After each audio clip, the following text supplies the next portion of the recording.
Setelah sebelumnya kalian mempelajari tentang aldehida dan keton, serta asam karboksilat dan nitril, dalam video kali ini kita akan mempelajari apa yang disebut turunan asam karboksilat atau carboxylic acid derivatives.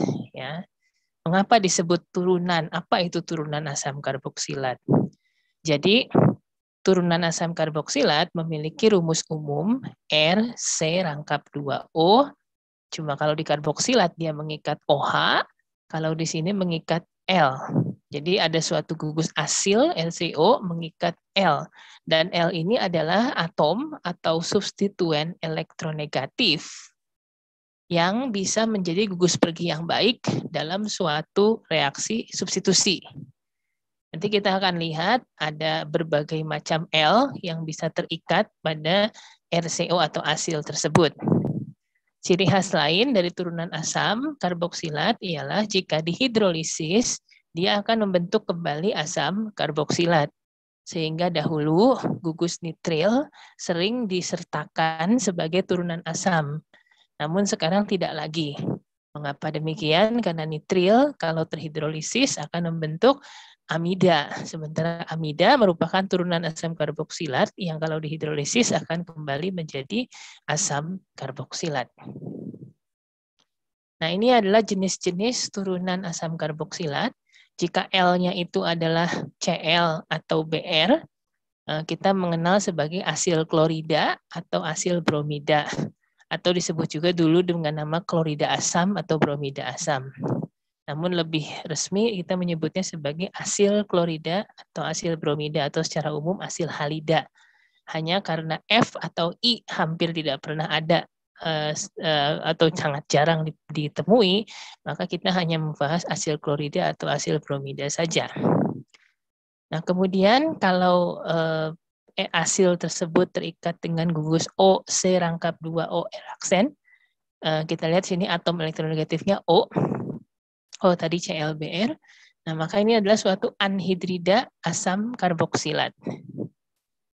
Nah, kalau yang terikat itu adalah juga O, tapi O-nya adalah OR aksen, ini adalah gugus yang sudah Anda kenal sejak lama, sejak SMA, yaitu gugus ester. Nah, sementara kalau LCO ini terikat dengan atom elektronegatifnya adalah N, NH2 berarti amidanya primer. Kalau NHR amidanya sekunder, NHNR2 amidanya tersier.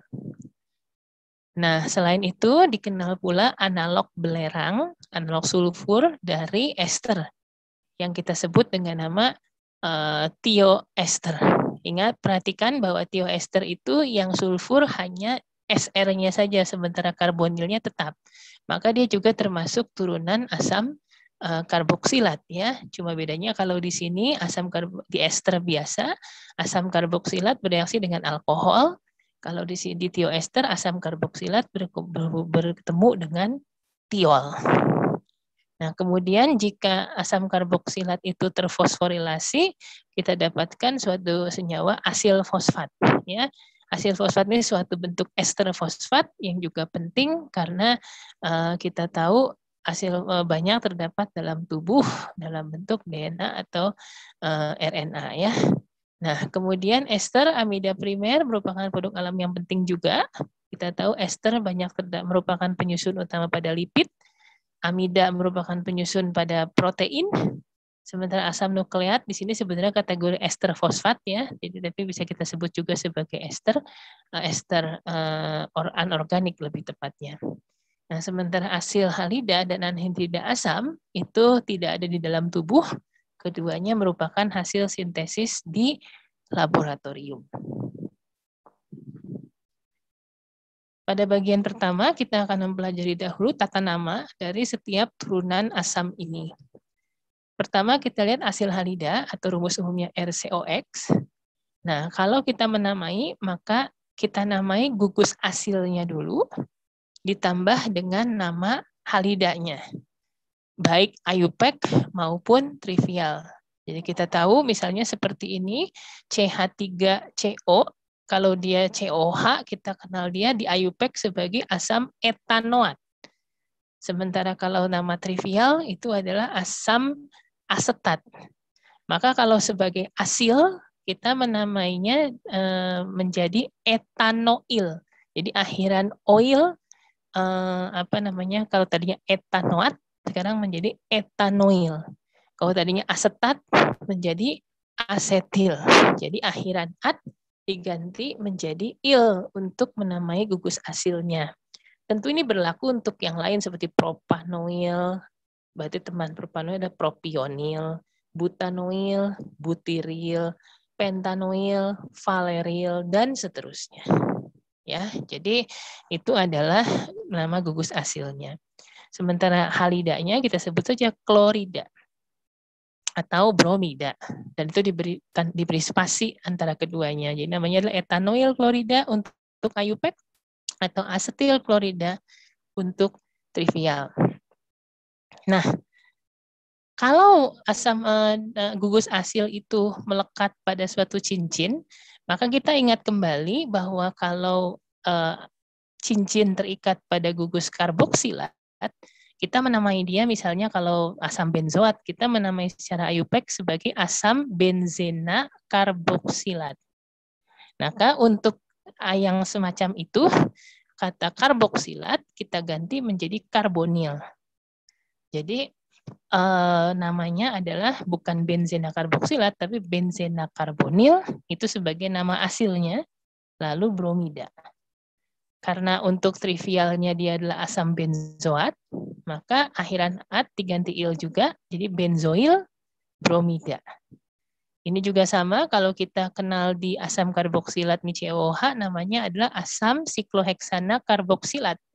Maka di sini sebagai asil dia namanya adalah sikloheksana karbonil terikat pada suatu klorida. Ya, begitu adalah contoh-contoh cara penamaan asil halida. Bagaimana dengan anhidrida asam? Yang di tulisan ringkasnya adalah seperti ini, RCO 2 kali O. Ya, perhatikan kurungnya, jangan sampai keliru. Ya, nah RCO 2 kali O. Nah, itu maka kita tinggal mengganti asam menjadi anhidrida. Misalnya, kita bisa lihat ini. Ini adalah CH3, COO, CO, CH3. Kalau kita beri air di sini, di tengah, itu akan menjadi asam asetat COH di sebelah kiri, terus COH juga yang ke sebelah kanan. Artinya ada 2 molekul asam asetat, itu bergabung melepaskan air untuk membentuk anhidrida ini. Maka kita namai dia mengikuti nama asam karboksilat induknya. Asam karboksilat 2 karbon, yaitu asam etanoat atau asam asetat. Maka anhidridanya kita namai anhidrida etanoat atau anhidrida asetat. Demikian pula ini karena berasal dari asam benzena karboksilat yang kehilangan air, 2 buah bergabung, atau asam benzoat, maka kita sebut namanya anhidrida benzena karboksilat atau anhidrida benzoat. Nah, anhidrida juga bisa terbentuk dari asam dikarboksilat. Kita sudah belajar asam dikarboksilat di bab sebelumnya, yaitu ada asam oksalat, malonat, suksinat, glutarat, adipat, dan pimelat.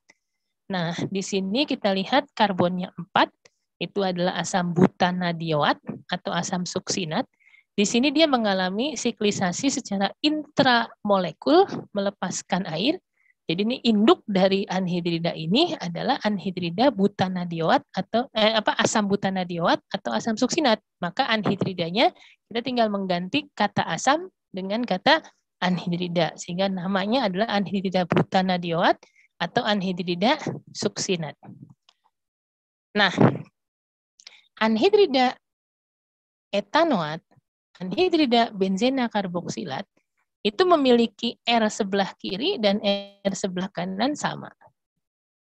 Tentu yang siklik ini juga kebetulan kiri tidak ada substituen, jadi seperti sama. Tapi kita tidak membahas yang ini karena dia hanya berasal dari 1 asam karboksilat. Nah, kalau ini kan berasal dari 2 buah asam karboksilat ya. Nah, ketika dia berasal dari 2 buah asam karboksilat dan asam karboksilatnya itu sama, maka kita sebut nama anhidrida itu adalah anhidrida yang simetris. Nah, jika anhidridanya tidak simetris, contohnya adalah ini. Sebelah kirinya adalah asetat, sebelah kanannya adalah benzoat. Maka Anda harus menyebutkan nama kedua asam karboksilat itu diurutkan berdasarkan abjad dalam bahasa Inggris. Sehingga kalau dalam nama IUPAC, karena yang satu ini adalah benzena karboksilat, yang satu etanoat, maka B dulu baru E.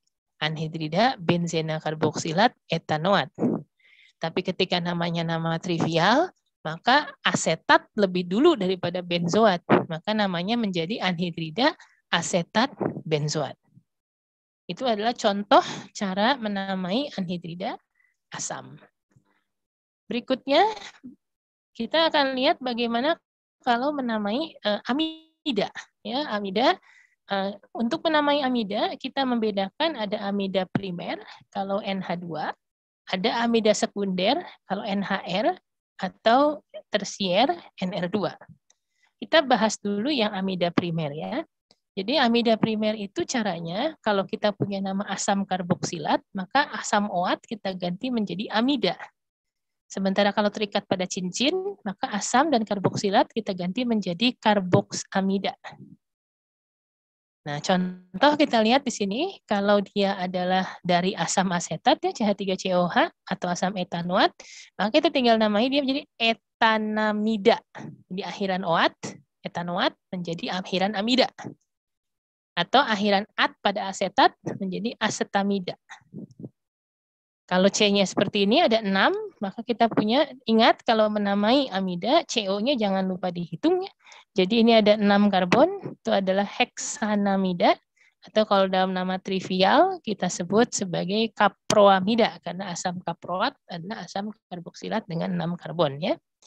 Nah, di sini kita tahu siklopentana karboksilat, jadi siklopentana karboksamida, dan tidak ada nama trivialnya. Apabila amida tersebut bukan primer, melainkan sekunder atau tersier, aturan penamaan di atas tetap sama, tetapi ada penambahan di awal. Jadi mendahului nama induk, itu ada tambahan N, nama substituennya apa. Misalnya, di sini ada amida sekunder ya. Andai kata ini NH2, namanya adalah propanamida atau propion amida. Tapi di sini ada metil terikat pada atom nitrogen. Maka kita tambahkan di depannya N-metil propanamida atau N-metil propion amida.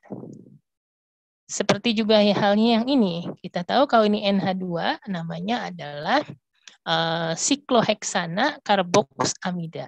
Nah, karena di sini ada 2 buah etil terikat ke N, kita tambahkan awalan N, N dietil sikloheksana karboksamida. Tentu bisa saja terjadi bahwa R ini berbeda. Yang satu NCH3 misalnya, yang satu lagi NCH2CH3. Maka untuk seperti itu kita menyebutnya urut abjad dalam bahasa Inggris. Jadi N-etil, N-metil. Perhatikan bahwa N-nya itu diulang untuk setiap substituen yang terikat di N.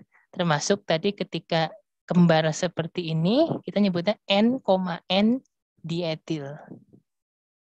Ya, itu adalah contoh-contoh cara menamai amida primer, sekunder, dan tersier. Nah, berikutnya kita akan lihat bagaimana cara menamai ester. Ini biasanya gugus yang sudah paling Anda kenal ya, karena sejak SMA sudah banyak dipelajari. Ester memiliki nama umum RCO2R. Nah, kita kita bisa urai jadi RCOOR ya. Nah, maka yang ditulis pertama adalah nama alkil pada atom oksigen. Jadi ini atom oksigen, apa alkilnya?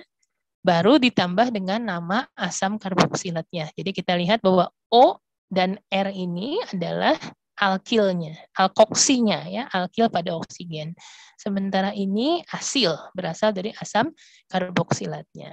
Maka kita bisa lihat di sini gugus alkilnya adalah etil. Ini adalah dari asam etanoat atau asam asetat. Maka nama dari ester ini ialah etil etanoat atau etil asetat. Perhatikan jika biasanya etil dengan kata yang mengikutinya tidak diberi spasi, pada ester kita memang harus memberikan spasi untuk memisahkan keduanya. Ya. Nah, ini contoh lain adalah suatu diester. Kita tahu diester ini ada metilnya 2, makanya kita beri dimetil. Kiri kanan metil. Nah, sementara untuk asam yang di tengah itu adalah asam dikarboksilat dengan 3 karbon. Maka propana dioat atau kita kenal trivialnya sebagai malonat. Ya, dimetil propanadioat atau dimetil malonat. Nah, senyawa-senyawa ester malonat seperti dimetil malonat ini atau yang lebih banyak dipakai adalah dietil malonat. Itu akan banyak kita pelajari di bab-bab setelah bab ini. Ya, jadi kenapa saya gunakan sebagai salah satu contoh di sini. Nah, sangat jarang kita menggunakan ester yang kiri kanan diester yang kiri kanannya ini berbeda. Tapi seandainya itu terjadi, maka Anda tinggal menyebut misalnya etil, metil, propanadioat. Semuanya dengan spasi. Etil, spasi metil, spasi propanadioat. Nah, sekarang bagaimana kalau seperti ini? Kita lihat di sini ada gugus tersier butil. Tapi ingat, gugus tersier butil itu nama umum. Meskipun IUPAC masih mengizinkan itu digunakan untuk nama IUPAC. Nah, jadi Anda sudah ingat, Anda sudah pernah pelajari di kimia organik 1 dulu, kalau seperti ini namanya adalah dimetil etil, ya. Maka kalau secara IUPAC nama terbaiknya sebetulnya adalah dimetil etil sikloheksana karboksilat atau trivialnya tersier butil sikloheksana karboksilat. Nah, itu adalah contoh-contoh tata nama ester. Nah, untuk menamai analog sulfurnya yaitu tioester itu agak sedikit berbeda tapi sebetulnya mirip sekali ya. Jadi kalau tadi nama alkil pada atom oksigen, sekarang jadi nama alkil pada atom sulfur. Nah, hanya bedanya di sini untuk nama IUPAC dan nama trivial, ketentuannya agak berbeda. Kalau kita menggunakan nama IUPAC, maka akhiran oat diganti dengan tiolat. Kan kalau di ester tadi kita langsung pakai nama asam karboksilatnya. Nah, kalau sekarang kita ganti akhiran oat jadi akhiran tiolat. Atau kalau dia nempel pada suatu cincin sehingga akhiran karboksilat, maka akhiran karboksilatnya kita ganti jadi akhiran karbotiolat. Itu berlaku untuk nama IUPAC. Nah, sementara kalau untuk nama trivial dari asam karboksilat, kita tambahkan awalan tio di depannya. Sehingga nama yang tepat untuk ini adalah kita sebut metilnya dulu, metil. Lalu ini kan etanoat menjadi etanatiolat untuk nama IUPAC-nya. Sementara kalau trivialnya kan asetat, kita kasih awalan tio, jadi metil tioasetat. Nah, kalau seperti ini misalnya, maka kita lihat yang sebelah kiri ini etil, ini adalah butana tiolat. Karena dari butanoat tapi S, jadi butana tiolat.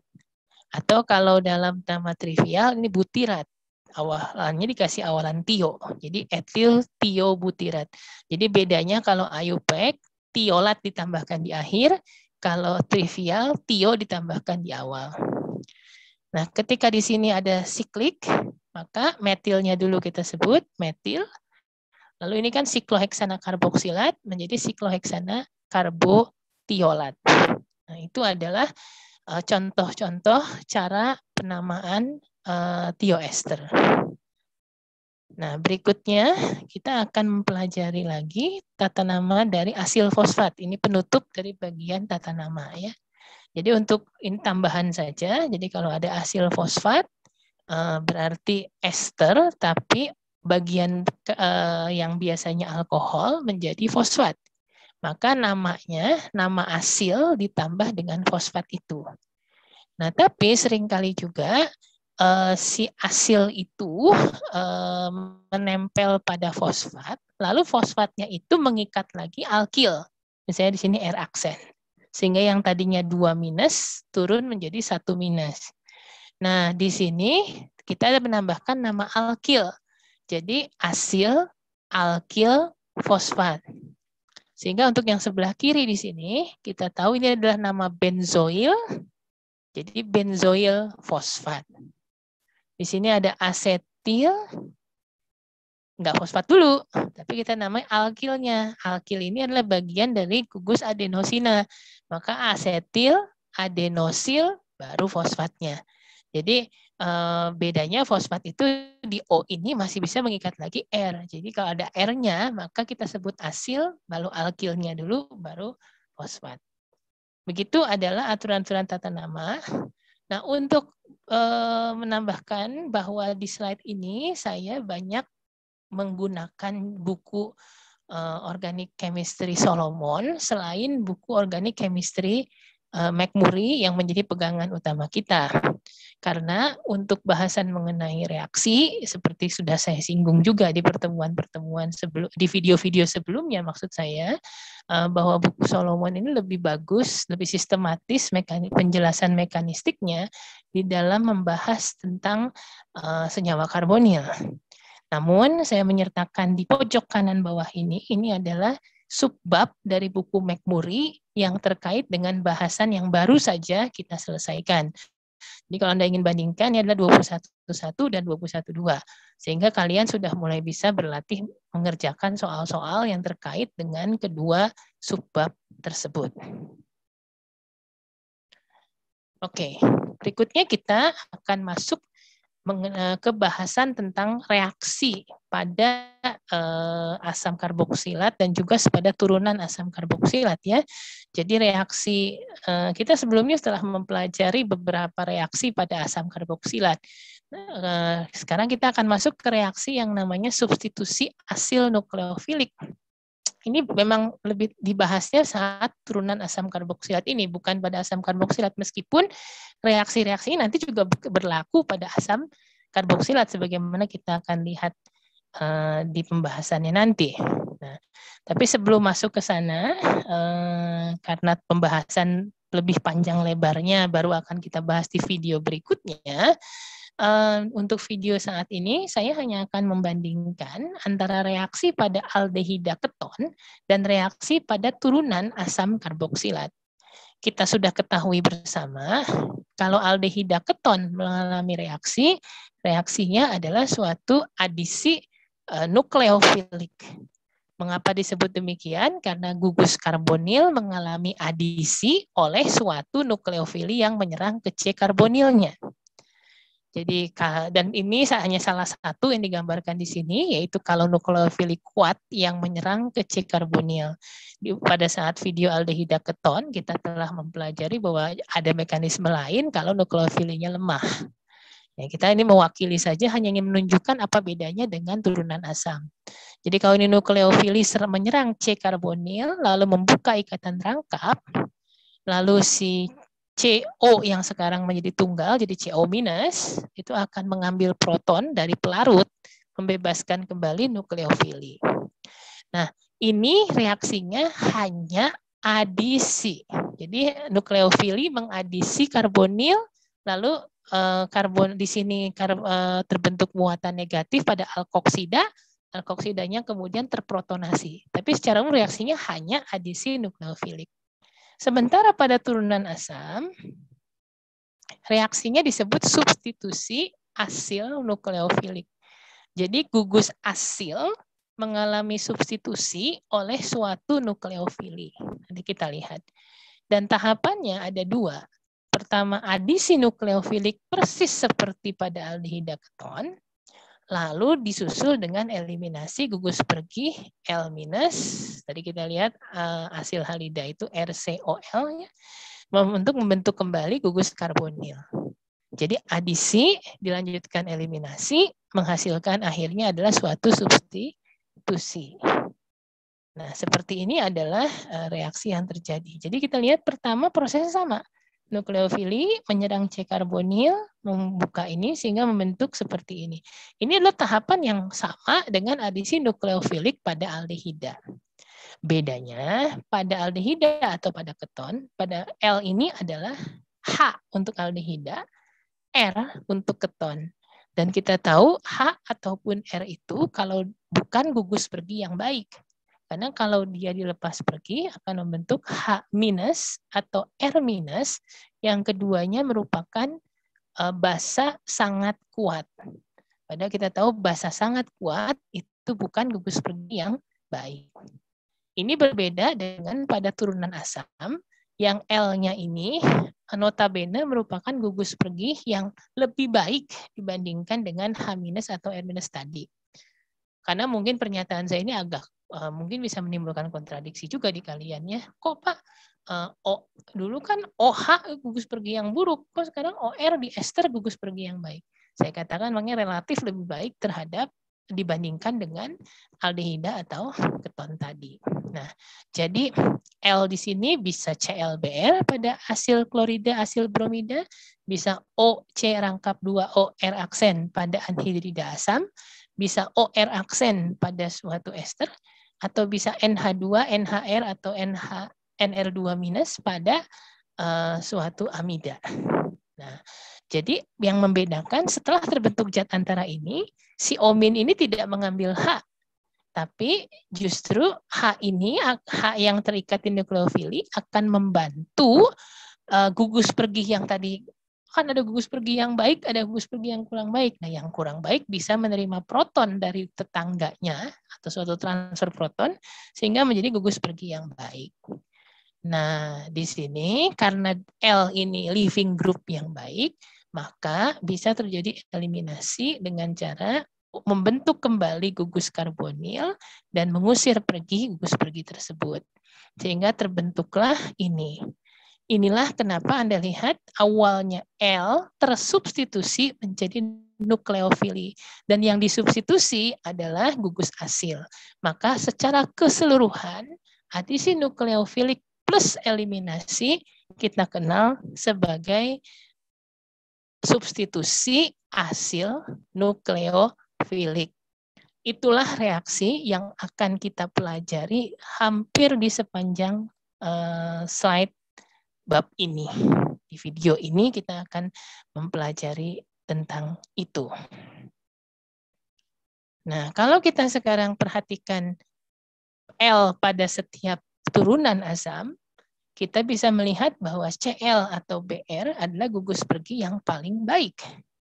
Kita sudah ketahui itu bersama saat bicara asil halida, substitusi nukleofilik ya pada alkil halida. Anhidrida asam gugus perginya O, tapi dia kalau lepas akan menjadi O- COOR. Kita tahu asamnya kalau itu adalah asam konjugasinya adalah asam karboksilat. Jadi asam karboksilat notabene masih asam lemah. Sehingga basa yang dibebaskan di sini memang agak kuat ya, agak kuat, tetapi tidak seperti misalnya ester atau tiol yang kita tahu asam konjugasi dari OR yaitu alkohol atau asam konjugasi dari RS yaitu tiol itu merupakan asam yang lebih lemah daripada asam karboksilat. Karena asamnya lebih lemah, maka kebasaan OR- dan SR- tentu saja lebih tinggi daripada RCO-. Maka mereka berdua adalah gugus pergi yang lebih buruk daripada anhidrida asam. Nah, amida tentu saja karena kalau kita tahu NH2- basa asam konjugasinya adalah NH3 yang merupakan suatu basa, maka tentu NH2- ini basanya amat sangat kuat. Maka amida gugus perginya paling buruk. Itu pendekatan yang saya jelaskan tadi adalah pendekatan pada saat dia tereliminasi. Jadi ketika dia mengalami eliminasi, kita akan mengusir L itu, maka kita lihat siapa L yang paling mudah diusir. Yang paling mudah adalah Cl-, lalu RCO-, lalu R aksen O-, dan terakhir adalah NH2-. Nah itu kalau kita mengkaji dari segi eliminasinya, atau kalau di sini adalah faktor nomor 2. Yaitu kebasaan L- yang semakin rendah. Semakin rendah kebasaan L-, semakin reaktiflah dia. Nah, tapi kita juga bisa melihat dari faktor adisi nukleofiliknya. Kalau kita lihat dari adisi nukleofiliknya, kita bisa lihat bahwa apa tuh yang kita melihat bahwa nukleofili akan menyerang ke C karbonil. Jadi nukleofili akan menyerang C karbonil. Jadi semakin positif C karbonil tersebut, tentu saja reaksi akan berlangsung semakin cepat atau berlangsung semakin baik. Nah, yang bisa membuat C karbonil ini semakin positif adalah keberadaan gugus penarik elektron pada L tersebut. Kita lihat semua L ini kan atomnya elektronegatif. Maka merupakan gugus penarik elektron atau electron withdrawing group EWG. Nah, kita bisa ketahui bahwa Cl paling elektronegatif dibandingkan O. O paling elektronegatif dibandingkan N. Ya, maka kita bisa lihat mengapa asil klorida lebih reaktif daripada anhidrida asam dan ester, dan mengapa lebih reaktif lagi daripada amida. Karena semakin elektronegatif berarti semakin kuat menarik elektron, semakin positiflah gugus karbonilnya. Dan fakta menunjukkan bahwa tioester lebih aktif dibandingkan ester. Ya, jadi memang harus diakui tioester ini suatu pengecualian, tetapi sifat electron withdrawing group dan sifat kebasaan itu sangat sesuai untuk menjelaskan kenapa asil klorida lebih asam daripada anhidrida asam. Maaf, maksud saya lebih reaktif daripada anhidrida asam lebih reaktif daripada ester, dan ester lebih reaktif daripada amida. Dan itu dapat dihubungkan dengan mekanisme adisi nukleofilik dan eliminasi pada reaksi substitusi asil nukleofilik ini.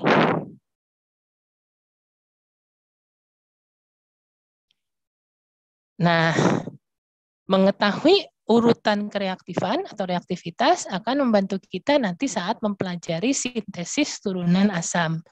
Jadi, turunan yang lebih reaktif digunakan untuk menyiapkan turunan yang kurang reaktif. Jadi kita bisa membuat kita bisa menggunakan asil klorida, anhidrida asam, tioester atau ester untuk membuat amida. Kita bisa gunakan anhidrida asam untuk membuat tioester, ester, amida. Tioester untuk membuat ester, amida. Ester untuk membuat amida. Tetapi tidak bisa sebaliknya. Jadi kita hanya bisa menggunakan untuk turunan lebih reaktif ke turunan yang kurang reaktif.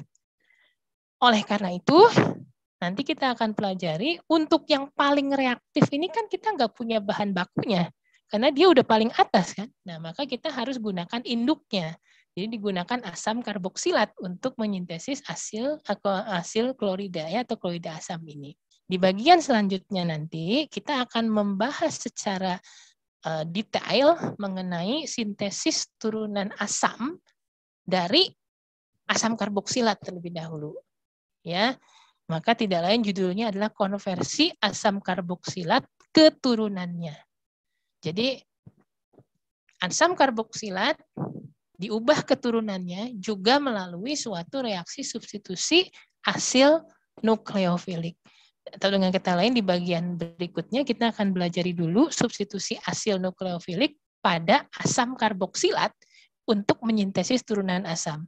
Sebelum nanti di bagian berikutnya lagi kita pelajari bagaimana menerapkan substitusi asil nukleofilik pada turunan asamnya sendiri, yaitu reaksi turunan asam.